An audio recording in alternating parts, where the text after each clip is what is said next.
Hello and welcome to Anju Asks. Today I'm with James Morris, the head of One World International School Digital Campus. Hi James, thanks for joining me today. Welcome, and I'm really delighted to be interviewed by you and your wonderful society. Thank you. So just a note of congrats, because One World International has now received the IBDP accreditation.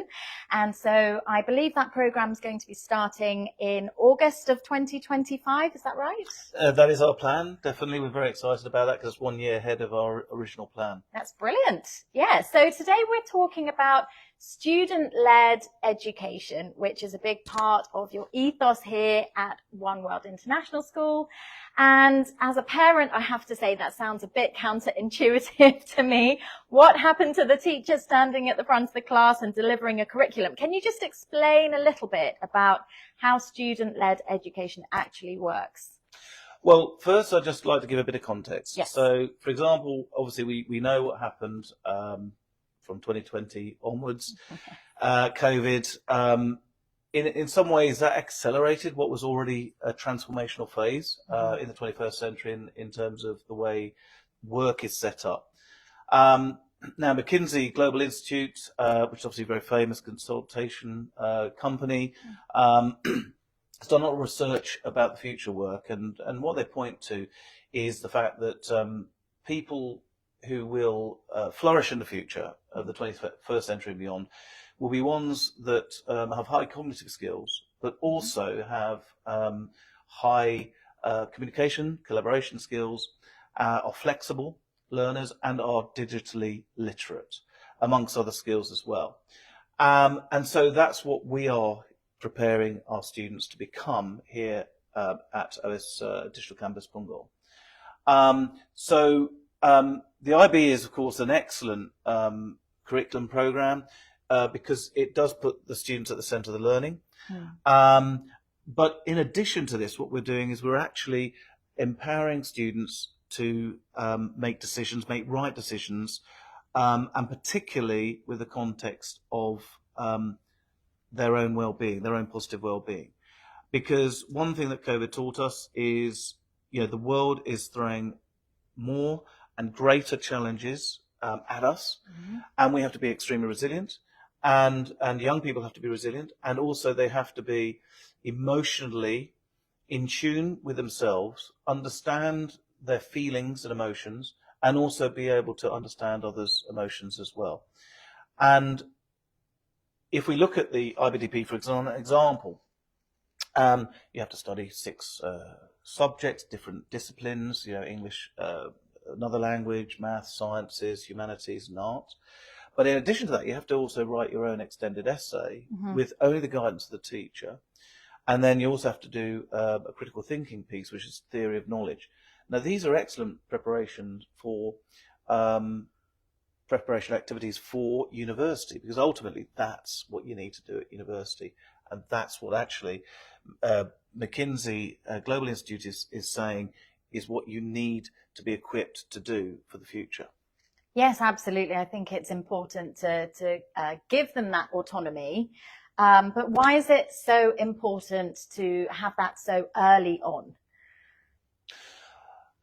Well, I think, a lot of research points to the fact that when you do things a lot sooner, then young people, and ultimately when they become adults, they're better prepared. I mean, I'll give an example. I was just looking at the PISA results, the latest results that were published in 2023, and Singapore topped the charts. Now, if you look at Singapore, and also China came second, by the way, if you look at the countries that did well, you'll notice that the students are much more advanced than other countries. I might take, for example, the UK, where I'm from. There was a lot of research over 5 to 10 years ago by the the Ministry of Education, or Department for Education in the UK, that actually found that students from these countries in Southeast Asia were doing maths, for example, at a far more advanced sort of level than the students of the same age in the UK, or certainly in England.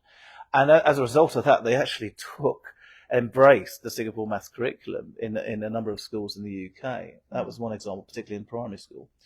So the fact of the matter is as well, I mean, you only have to look at CEOs as a guide. I mean, you look at Meta's CEO. I mean, it's legendary that he started off very, very young. Yeah. If you look at the late Steve Jobs, former CEO of Apple and founder of Apple, he was very young when he set that company on the path to where it is today, and so on and so forth. So we want to prepare our students for the future and equip them with the skills as soon as we possibly can, so that they can start becoming responsible members of the community and make lasting impact on the communities, and not wait till they're 30, 40, 50 years old, but actually do it now when they can. So it's not just about building CEOs of the future, but actually encouraging that, building that confidence within them from an early age so that they can have real impact in the real world. Absolutely. And we like to say that we want to develop our students to become ethically minded, principled, confident leaders of the future. Absolutely. And so talk me through how that actually works in practice in the classroom.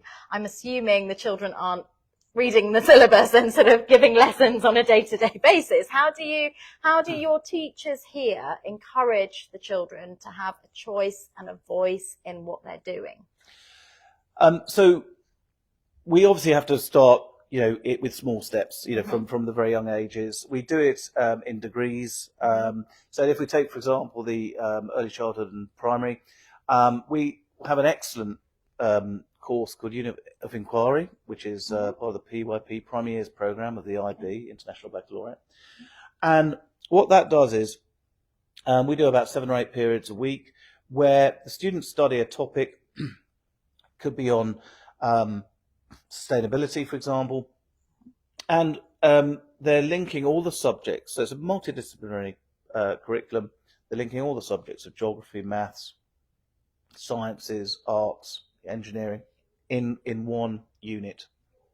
And the students research the question. They then come up with their feedback, surveys, that sort of thing, and then they actually prepare their coursework. And at some points of the academic year, we actually have personal projects or exhibitions where the students can actually present to visiting members of the community, to parents, teachers, and other students about the findings of their projects. And depending on the age, there'll be more guidance. For example, if the children are younger, like grade 1, grade 2, so 5, 6, 7, 8 years old. But for example, the older primary students will have more responsibility, more dependence in terms of how they complete those projects. So that's what we do in primary. In secondary, the teachers, we have a mentoring system. So the teacher is a mentor, so he's guiding and he's coaching each individual student in his group of about 7 or 8 students. And I'll give you an example. So we had a student who's in grade 9, and he is actually directing the donation drive for people in need in his community. He's running that himself. He's getting guidance from his mentor and also from the student council.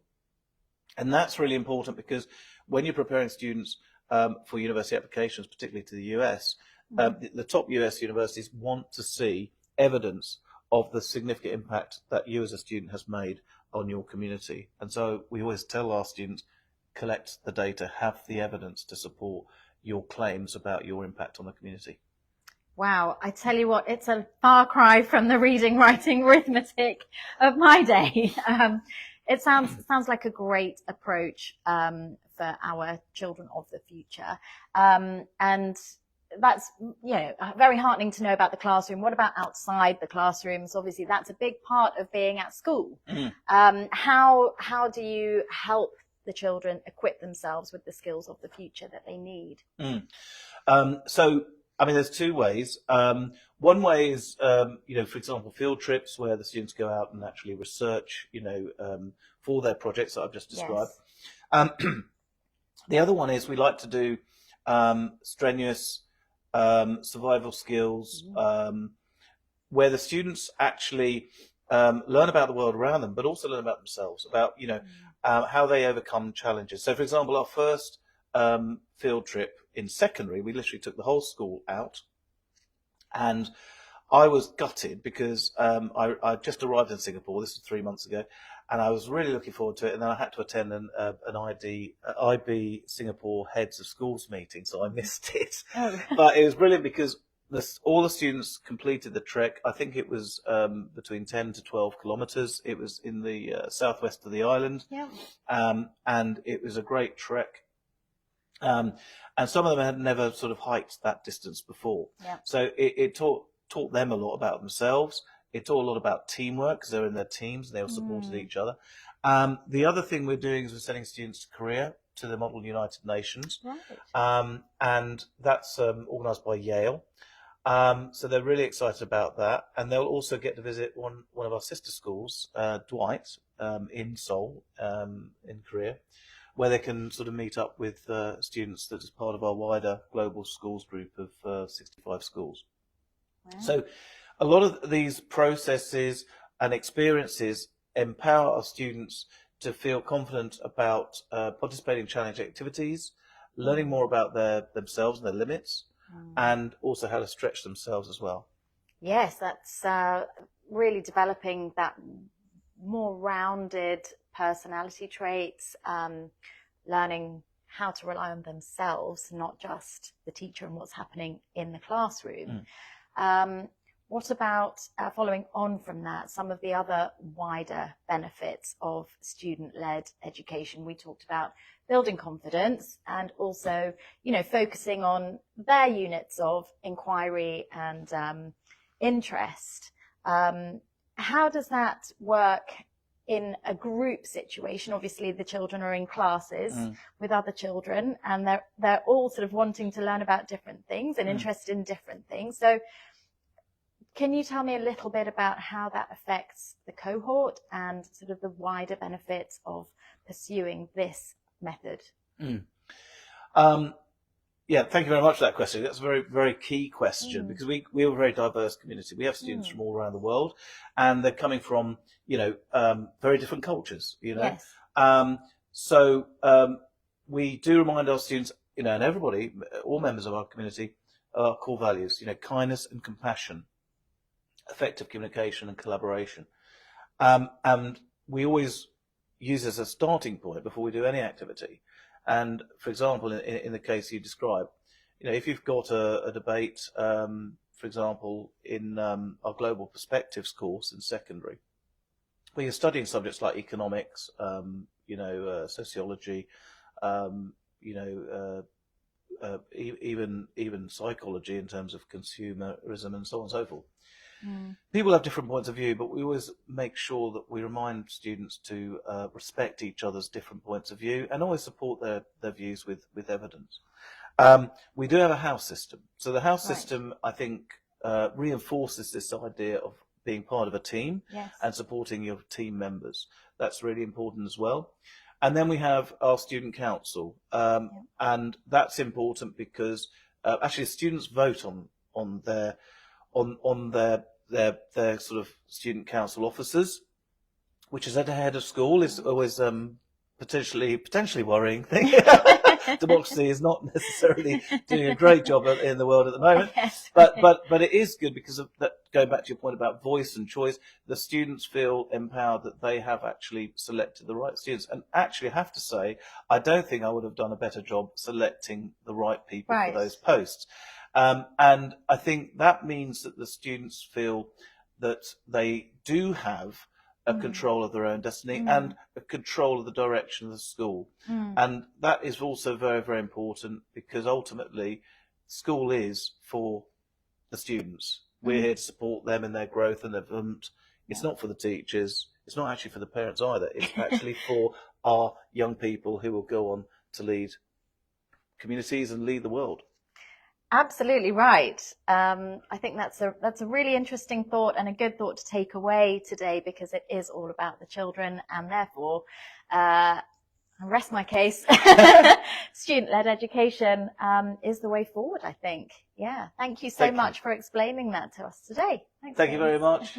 And welcome to our campus anytime. Thank you.